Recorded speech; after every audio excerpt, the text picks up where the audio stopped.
Como lidar com o medo? Esse é o tema do Vem Comigo Videocast de hoje. Vem comigo depois da vinheta. Antes da gente começar a falar sobre como lidar com o medo, me diz aí, ou então você pensa aí pra você, qual o seu maior medo? Você consegue dar um nome pra ele? Você consegue se lembrar o que faz você ter medo? Quais são os seus maiores medos? Pois é, o vídeo de hoje é uma confissão, caso real que aconteceu comigo, de um medo que eu tive que aprender a lidar porque a coisa estava muito complicada. Quando eu tinha lá para os meus 10, 11 anos de idade, eu gostava muito de uma banda, que eu acho que era uma banda favorita de muita gente, que era os Mamonas Assassinas. E os Mamonas Assassinas tiveram uma carreira interrompida por um acidente trágico, um acidente aéreo.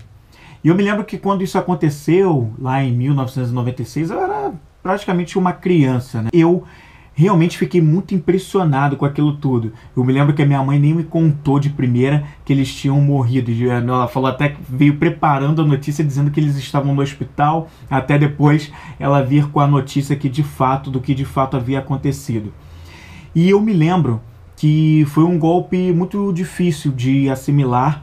Eu acho que foi a primeira vez na minha vida que eu lidei com algo que fosse a morte de alguém que fora algum familiar, né, mas assim, alguém, uma banda, um ídolo assim, que tinha falecido, e era a primeira vez que eu lidava com aquilo. Além de ter sido um fato muito difícil de lidar, foi extremamente perturbador. Eu me lembro que naquele dia, no dia em que tudo aconteceu, eu tive muita dificuldade para pegar no sono. Não me pergunte por quê. É engraçado porque tem gente que eu acho que de repente vai dizer: poxa, mas não eram da sua família, você nem os conhecia e blá blá blá blá blá. Mas eu não sei te explicar, realmente foi um negócio que foi muito impressionante para mim. E eu tive dificuldade para dormir naquela noite. Eu passei dias e algumas semanas com muita dificuldade, não só do sono, mas inclusive de paz interior no dia a dia. Eu me lembro que tudo me assustava, tudo me deixava em alerta e eu ficava com uma sensação de medo quase o tempo todo. Quando eu buscava algumas distrações, isso me tirava do foco do medo e aí eu podia sentir um alívio, mas aquela lembrança sempre ficava ruminando na minha cabeça. O pior não foi só isso. Claro que depois de alguns meses a coisa assentou e nunca mais, quer dizer, não vou dizer nunca mais, mas não tive aquela perturbação com aquele fato em específico por um bom tempo. Porém, acidentes de avião começaram a martelar demais na minha cabeça. Por exemplo, meses depois do acidente do Mamonas Assassinas, naquele mesmo ano, aconteceu um grave acidente aéreo também em São Paulo e que me marcou demais também. Eu me lembro que os noticiários passavam muito aquilo, meus pais em casa estavam assistindo demais aquelas notícias e aquilo ficava ali o tempo todo martelando e de novo eu fiquei dias, semanas sem conseguir dormir, com muita dificuldade realmente de ter uma paz interior, extremamente em alerta, preocupado, e aquilo ficou na minha cabeça. E assim foi. Durante outros anos depois daquilo foram acontecendo outros acidentes aéreos que me traziam a mesma sensação e a mesma preocupação. Os anos foram passando, isso nunca cessava e eu achava aquilo extremamente perturbador. Até que teve uma hora que eu falei para mim mesmo: não é possível que eu vou ficar o tempo todo sempre com esse medo dos acidentes aéreos. Muitas vezes, aliás, nenhuma das vezes eles aconteceram comigo, nem com alguém que seja um familiar meu, um amigo próximo, mas eu ficava com aquela preocupação e era impressionante. E quando eu comecei a me fazer essa pergunta, como eu poderia acabar com aquilo, lidar com aquilo, eu adotei um método que eu nem sabia naquela época. Eu já devia ter uns 18, 19, 20 anos, sei lá, por aí. E aí eu adotei um método para tentar lidar com isso. E o método que eu adotei foi começar a realmente questionar a mim mesmo sobre a racionalidade daquele medo. Eu comecei a me perguntar se fazia sentido eu ter medo daquilo, se fazia sentido eu ficar tão preocupado com aquilo na minha vida, qual era a diferença que aquilo fazia para mim, né? Veja bem, o medo ele cumpre um papel fundamental na nossa vida também. Ele existe, não existe à toa, ele cumpre um papel, inclusive, que nos ajuda na nossa sobrevivência, mas quando a gente perde o controle, quando a gente tem um medo acima do normal, acima do que é a função que ele deveria ter, a gente acaba sendo levado por um estado de alerta excessivo e que acaba nos prejudicando nas nossas ações, nos prejudicando no nosso dia a dia e inclusive nas nossas decisões, o que é muito ruim. Junto com esse medo dos acidentes aéreos, você já deve ter percebido que veio o medo da morte. O medo da morte era um medo muito presente. E se eu for aqui lembrar de uma leitura de Napoleon Hill, que é uma obra Lei do Triunfo, e entre outros livros dele, ele fala sobre esses medos. Existem 6 medos que ele elenca nessas obras que ele escreveu. Os 6 medos básicos.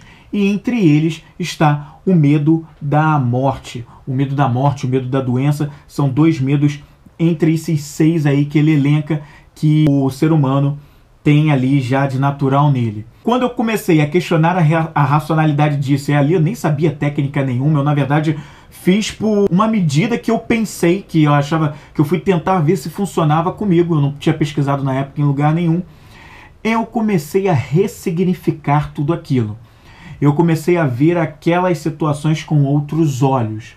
Eu comecei a entrar num diálogo interno comigo mesmo, dando voz àquele crítico interno, ou aquela voz do diálogo interno que pressionava sobre a questão do medo, e com o tempo aquilo foi passando até realmente não mais me perturbar, pelo menos não naquele grau, né? É claro que a gente sente quando acontece um acidente desses e vê pessoas, vidas sendo levadas, mas é um processo natural da vida, pode acontecer e ninguém está livre disso. Depois, é claro que continuaram acontecendo acidentes aéreos e eu ressignifiquei tudo aquilo, e aí foi a grande prova real, como eu estava lidando isso, depois que eu tinha feito o processo de questionar a racionalidade de tudo isso, como eu lidei com isso nos episódios seguintes após toda essa reflexão. E aí eu pude constatar que realmente não fazia racionalidade nenhuma, não o medo, a preocupação naquele excesso, e eu pude lidar bem melhor com essas situações. Não foram casos que me perturbaram, embora eu sentisse pelas pessoas, as vidas perdidas,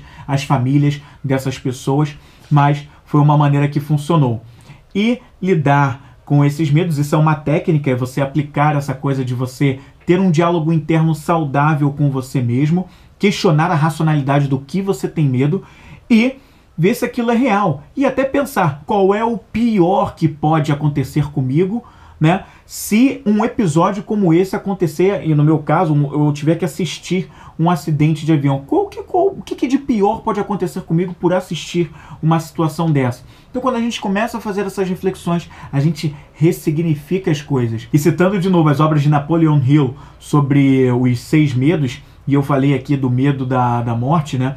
Todos os medos, ele escreve em suas obras que eles são possíveis de serem com o tempo realmente tratados se você praticar na sua vida o que a gente chama de afirmações positivas, ou como ele menciona nas obras dele, a autossugestão. Quando você traz frases, afirmações positivas sobre algo que você precisa confrontar, isso é uma técnica usada para você conseguir trabalhar os medos que você tem. E dessa forma, tudo é ressignificado e você pode conviver melhor, inclusive no caminho e na direção da sua prosperidade. Porque um dos grandes fatores que impedem um homem de progredir, de prosperar, é justamente o medo. E se você não trabalha os 6 medos básicos, você realmente fica com dificuldade de prosperar em todas as áreas da sua vida, ou pelo menos em boa parte delas. E eu acho que já deu para você perceber que se você não trabalha isso, e se você não prospera em alguma área da sua vida, provavelmente você vai ter uma sensação por muitas vezes na sua vida de que você não é feliz.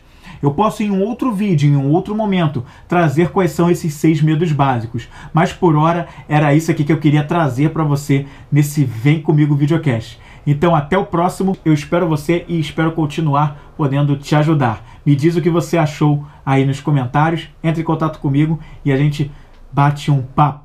Valeu e até a próxima!